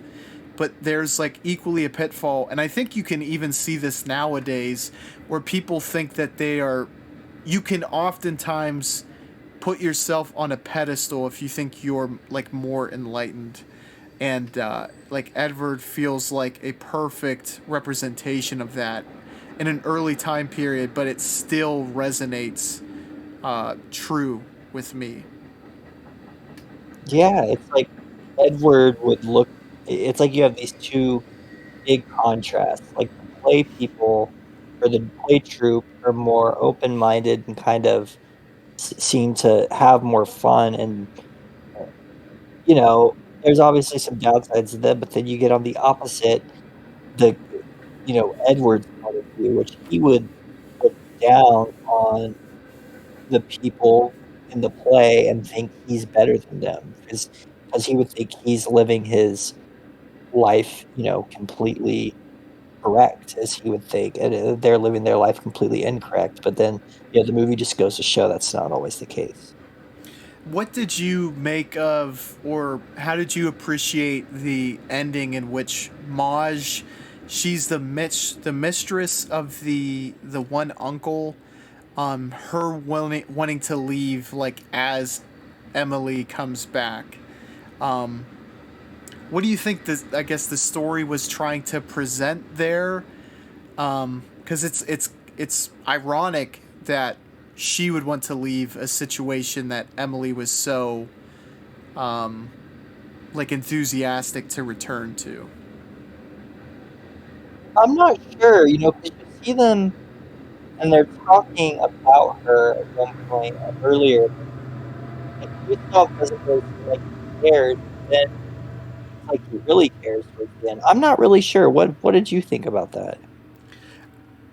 I think it kind of, it harkens back to what you were kind of saying, that there's like, there's more than one way to dice a tomato, I guess. It's that like that way of life is right for some people, but it's not going to be fulfilling for everyone. And ultimately, I guess one of the points that the movie's trying to get across is like to have the willingness to let people leave the situation if they're not happy. Yeah, yeah. It's just kind of like, the opposite of Edward. They're more like you can come and go as you please, and there's no judgment about you, which, I find that perspective more and more compelling. And obviously Edward was super controlling, but I don't think, he had a reason that could be justified to keep them there when they did want to be. Exactly. And it seemed like, which it was like, obviously you can be like blinded by emotion, and the I guess the matriarch of the family was understandably like upset originally, but she it seemed like once she cooled down, she was able to kind of understand Maj's perspective on everything, and that they should be, I guess, allow Maj to live the type of life that she wants. Yeah, and then the very ending, did the ending scene stick out to you? There was I believe like the last thing she was reading to Alexander in that story was just about it very much captured like the essence of the movie, but I can't quite recall what it says. Do you remember or no? Yeah, I don't remember exactly what it said. I wish I could look at the exact story, but it seemed like it was very much. I found it to be interesting that one, she wanted the grandmother to like play a part in her role, and then also, I don't know, like it could have very well been like a way to illustrate the family like moving back towards the arts, I guess, through the plays. I don't know if that was like the entire point that was trying to get across, but I definitely know there was like multiple scenes of Alexander like kind of leaning that direction, and I felt like that was kind of alluded to during that scene, if I remember correctly, at least. Yeah, yeah, I feel like the end just kind of, wraps it up and brings it back to kind of what the beginning was like. It's unlike most of Bergman's movies. I feel like there's actually a good ending here, but I feel like maybe and I think this might have been intended to be, from a review I read, I think said this was intended to be his last film. So it kind of makes sense in that maybe he's, telling his personal story, like, I've given you all these movies and like here is my like coming of age story and my basis of how I got to be and where I was in terms of his mindset when he started filmmaking. Like here is the event in my childhood that affected me the most and like kind of propelled me into making all these films I've made. I read that very same review, and the amount of effort that seemingly went into this film and the attention to detail, it feels like the perfect punctuation to put at the end of his career. And now, obviously, I do believe he went on to make more films after this one, but this is like, it does feel very much like the swan song of a just like a once in a generation director. Yeah, yeah, this is I mean, it's pretty common for I think these directors to kind of have their final big films. It might have been was it Ron with Kurosawa? Was that his kind of final magnum opus? I mean, usually they do their last one, like the big, really famous all-time greats have some really astounding like later works when and a lot of times it's kind of just about life, and what they know now that they're older, and I think that uh, leads to some of the best stories in filmmaking. Oh, I completely agree. And Ran, I think, is one of Kurosawa's best movies. I'm trying to look it up now. I'm not sure because I know Ran came out in '85, which was definitely, I mean, his career spanned across so many. I think that might have been his final one, or at least his like last great work. Um, I'm not sure. I want to look up because Dreams might have also been a later work as well. But he had a lot of those. Yeah, I think Dreams might have been his last one, because that's 1990. Um, but I mean, there's something that the wisdom that you gain later in life, and to have that kind of told by these directors late in their career, it's like their essence never left them. And there are directors certainly that it seemed like they have a prime, in that it like really starts to drop off after a certain time period. But there's certain essences, and I think it widely depends on what type of story you like to tell, or whatever your strong suit is, because those, like familial dramas, I don't think you ever get worse at telling those, because you have more to draw upon, and you have more wisdom to kind of look at those scenes with. And that feels very much the case in this film. Yeah, I think that it might be a goal of directors. I was just thinking about specifically Quentin Tarantino, how he wants to make one more film and it be his last. And I think that, oftentimes directors maybe have this idea of, this is what like they maybe had it like 10 or 20 years in advance. Like this is what I want my last film to be about. And it's going to be special, and I'm going to say these certain types of things in it. And I have a feeling a lot of times it's just maybe the one they've always wanted to make, and because potentially they have so much other stories in the works that they just never have time to get to it, or maybe those other stories have more like producers like it more, they'd rather fund you know a Seventh Seal than like a story kind of about Bergman's life when he's not super well known yet.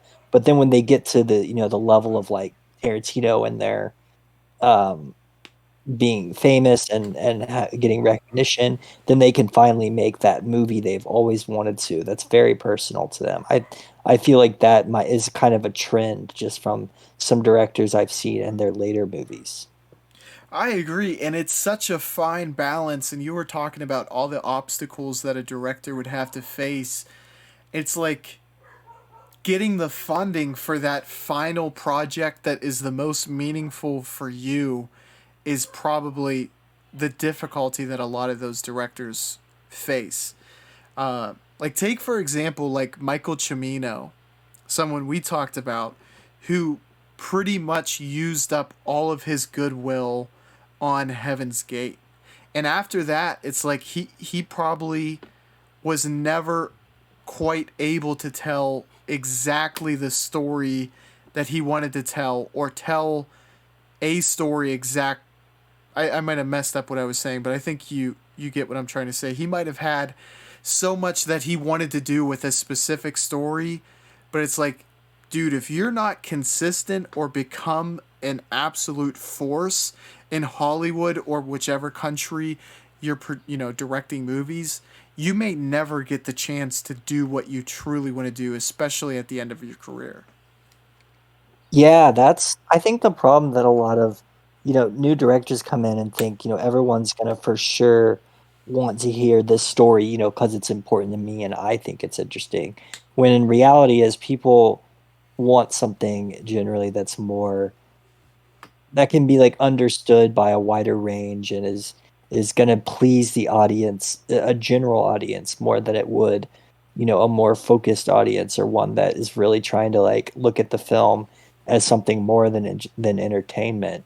And so I think that in terms of like a a business or just like a realistic perspective, I think that you have to realize that, you might be adapting all these stories.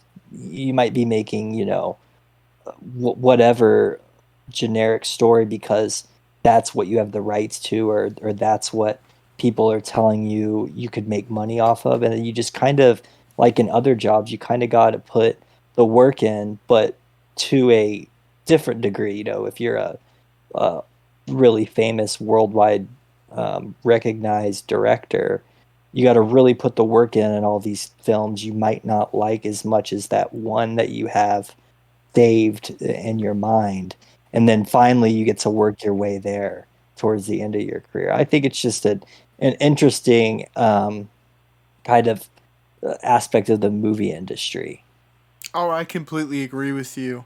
And kind of to give like a modern example of how this is kind of unfolding, three examples of directors that are like very much young in their career but making really big, making their own individual marks upon Hollywood is Jordan Peele, Ari Aster, and oh damn, I'm forgetting the last one's name.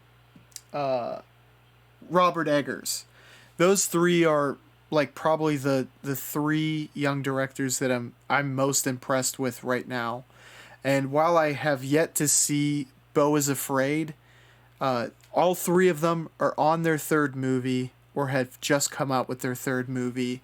And it seems as though this movie is very much the most personalized or the most ambitious of their careers, but are turning out to be like the least financially successful of what they've done so far. And it's like all three of them have shown promise early in their careers, but you have to wonder like, is the leash going to shorten for them despite the fact that artistically they might be most satisfied with this final entry, but producers and movie companies are probably very unhappy with how they performed at the box office.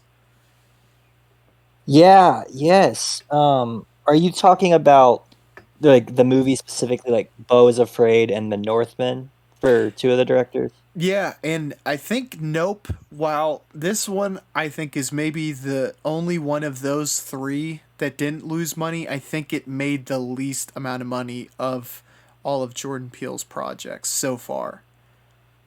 Yeah, you know, you wonder why that's happening because, I wonder if because I actually haven't seen those films yet that we're discussing, but, I wonder if they're maybe trying to go for more like you were just saying, maybe now they have more creative control and they're trusted more and people want their names on the director slot because it's going to bring in viewers. I wonder if they're like they're doing too much. I think that um a good example of this kind of thing happening is M. Night Shyamalan. He Mm-hmm. had, Sixth Sense, Unbreakable, and people were really into his, style of twists. And I think Sixth Sense is a great movie. I haven't seen Unbreakable, but I actually want to. Um, but then like it's like he takes his own concept too far later on in his movies to where it gets like silly. It's like too much. So that might be what's happening to them because I've seen Midsummer and Hereditary, and I can see why people like them in general. But maybe he's that they're like taking it to a point where the average movie watcher is going to be like, why am I watching this? Yeah, and I feel like the trust that these movie production companies is like it's tangible in that all three of the budgets for the third movies for Eggers, Peel, and Astor is like substantially more than their first and second movie. Like I guess suffice it to say they got the biggest budget for this movie because of their continued success. And I mean that plays a big role whenever you have a larger number to overcome, you have to make more to begin to make back your budget. But also it seems like they went more towards like their passion projects with it as well. And I mean, does that feel reminiscent to Heaven's Gate at all with you? It kind of harkens back to that for me at least. Yeah, you wonder if they're making that same mistake. Well, we haven't heard, there hasn't been news about it that I've read, but the mistake that Chinema made was he got that budget and then he just went like crazy with it. Like he had all the super specific stuff he had to have. He was like shooting scenes like so many times and wasting film and a lot of money. And you wonder if he's it in my mind it rings a bell of because I can be like this a lot of times, like someone who's a perfectionist. Hmm. They have to have it exactly right, and if it's doesn't look on screen like it does in their mind, they're gonna freak out and make sure it does, or else they're not gonna be proud of what they did. And you think that this kind of mentality can get to a director like Chinam or Chimino or Cinemo. I always forget to say his name. If it could get to him, it's probably getting to some like Ari Aster right now, or Robert Eggers, when their movies. It's like the A24 label and their whole kind of movement isn't. It's not even like somewhat underground anymore. Like everyone that watches movies pretty much knows about it. It's gotten huge. People love it and they're really into it. So they could be getting a big ego, but they also could just maybe be choosing, plots or you know, stories that are either too familiar, they might be too similar to their older movies, or they also might be doing too much in this big budget they have. Yeah, and I I don't want to propagate too pessimistic a view because I think in the past I've probably came across very pessimistic when it comes to like the current landscape of cinema. And this year looks really promising and really intriguing for sure. So this might be the absolute wrong time to say it, but for these young directors who are going to be making movies for the next couple decades, possibly even more, it does suck to see that the public reception of their bigger budget projects not doing well because it seems like certain budgets just aren't going to be greenlit unless it comes from a familiar IP or is like a story that people are already familiar with because I'm sure maybe you've seen news in the last few years. It's like those huge budget projects. Avatar: The Way of Water is a really good example.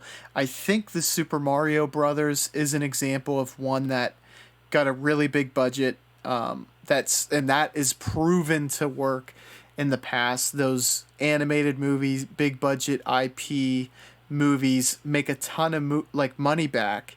Where it's like we're seeing a formula kind of being laid out before our eyes that if you want 50 million plus, well, we're going to have to get an IP. We're going to have to attach this name, that name, and it drifts the, I guess, the vision of what an artistic auteur along the lines of Peel, Astor, and Eggers, what they would maybe want to do, they're not going to be able to do, at least at that scale. And that's where the pessimist in me comes out because I think they're.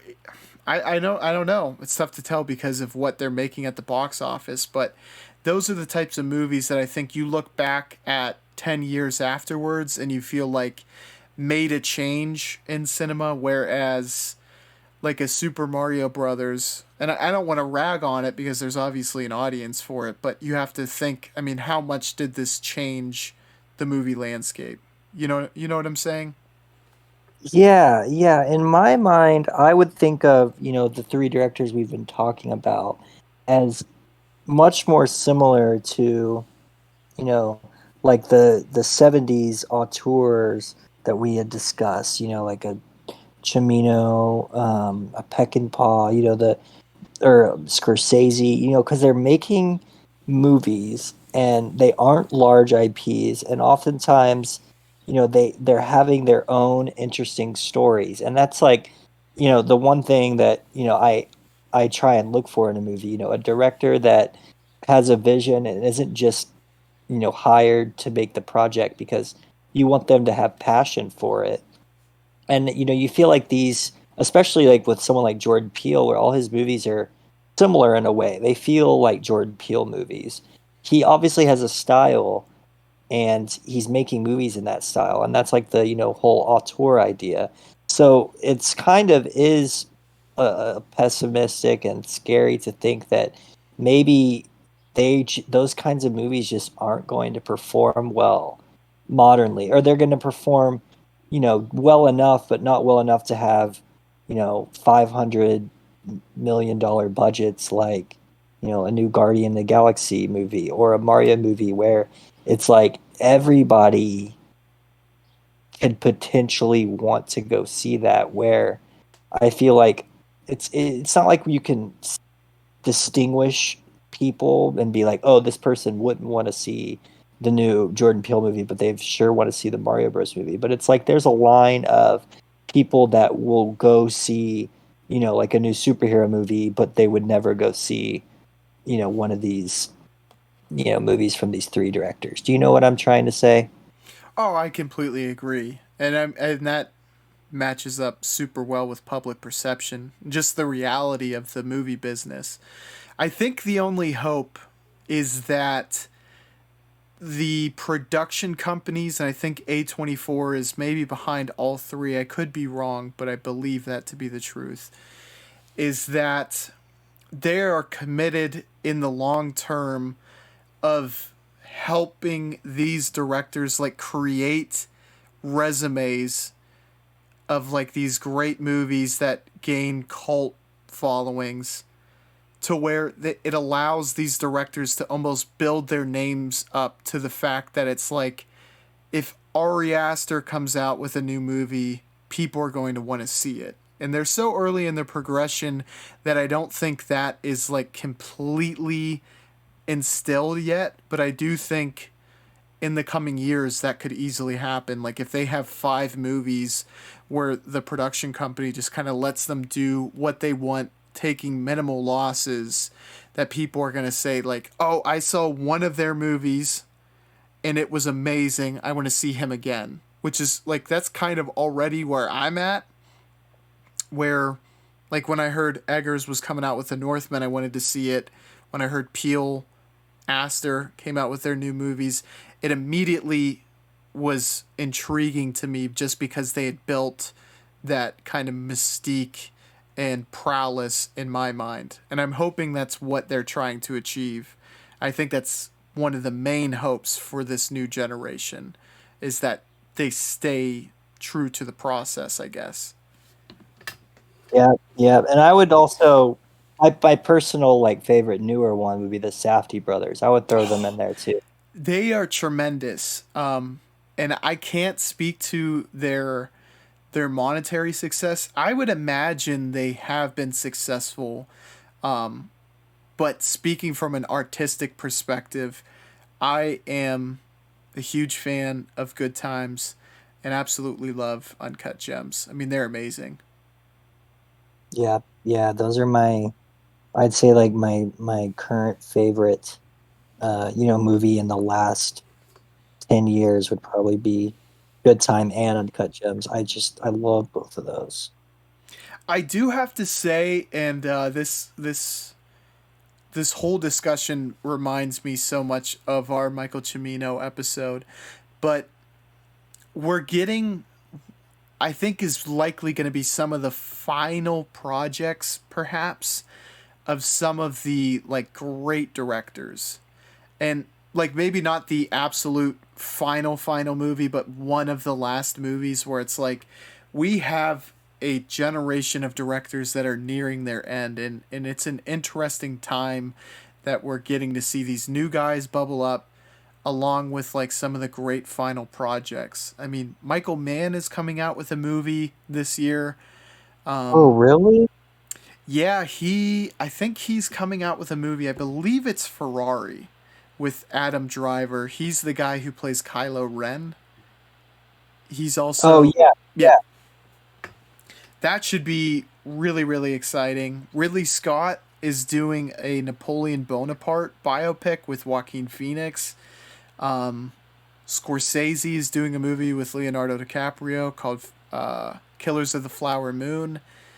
And he's not older. I think he's like right in the middle of his career. But Christopher Nolan's new project, Oppenheimer, um, it's like a really promising year. But it's it's interesting to see how things evolve as like the Scorseses, the Ridley Scotts, and the Michael Manns like come towards the end of their career. Yeah, that's, I feel like Ridley Scott and I feel like all those directors, had a bigger budget. Maybe, I don't know for sure, but their movies feel, especially Christopher Nolan's, way bigger budget than Mm. like those previous three directors we were just discussing. So it'll be interesting to see if they, eventually develop into someone like, Christopher Nolan or even like a Villeneuve, or if we even get another one of those guys soon. It's interesting because they're in the middle of their careers, and like you said, Michael Mann, that would be who I'd most excited to see a new movie from. I love his movies, and Ridley Scott is also, he's made so many like huge films, like Blade Runner and stuff like that. It's just an alien. It's crazy that we're still getting new stuff from him, but yeah, it'll be really interesting to see all that. Yeah, exactly. Hey Matt, let me ask you, any final thoughts on Fanny and Alexander? I think we covered just about everything.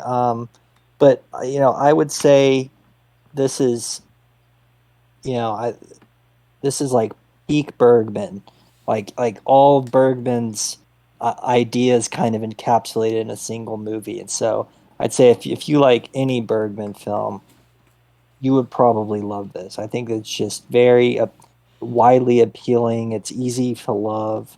I think it's just all around great. It's hard to even find many flaws in this movie I or this. completely I completely agree. And one interesting question that I just thought of that I'm not even certain I would know how to answer myself. Do you think this would be a good first entry for anyone looking to dip their toe into an Ingmar Bergman project?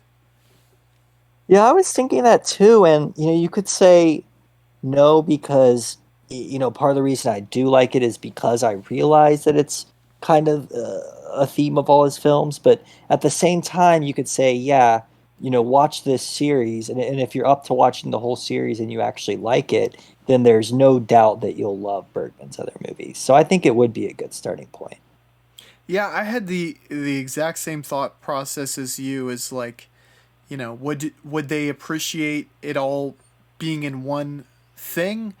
But I think I agree with you too, because you're gonna probably, yeah, if it doesn't resonate with you at all, I think you could honestly, you could write off. I'm gonna say the entirety of Bergman. Um, Yeah. and I haven't seen all of his films, but I mean, these are the themes that I've seen time and time again when watching a Bergman film. So it does feel like it would be a good litmus test. I do think, in my opinion, um, a lot of people might just be unwilling just from a time perspective. That's such a barrier to entry for anyone, so they might be unwilling to watch that many. Although I will say, it being broken up into episodes, you just watch like one a night. It doesn't feel like a huge commitment having it broken up so well. Yeah, I watched this over the course of nearly a month. I watched like one episode a week. And it was good. Like I felt like it was even a little more impactful that way. I remembered more. Yeah, I was very much impressed with myself that I was able to remember the first episode, because I watched the first episode in April and then just banged out the last three pretty much consecutively. But I was able to remember the first one at least the big points fairly well. So I think that speaks to how well done it was. Matt, what would you rate Fanny and Alexander, the limited series? I'll call it. I had this at 4.5, but I'm thinking it might deserve a 5 star just because I love this thing, and now that I've seen the series, I think of it as like a top three Bergman for me. Like this, Wild Strawberries. That would be hard to choose the last one, but yeah, this is peak Bergman. I'm right there with you. I came down at a 5, and yeah, I just think it's super, super well done. There's almost no flaws to speak of, and is one of my favorites. I agree with you. Like, I have Persona as my favorite. I just love what that did as like almost a psychological thriller. But this is like, from a filmmaking perspective, it just feels like uh, his most flawless effort so far. Yeah, I agree. It's pretty much like Bergman perfection. Matt, thank you for joining me, man. As always, this was a great conversation. I really appreciate it. Yep, thank you for having me. I really enjoyed talking about this one. I think it's fitting that our latest episode is about Bergman, and I believe, if I remember correctly, the very first podcast that you alluded to earlier was also Bergman. If there's anyone to circle round back to, it is the great Ingmar Bergman. Yes, yes. This all comes full circle. Thank you again, Matt, and thank you all for joining. We will catch you on the flippity floop. Bye, y'all.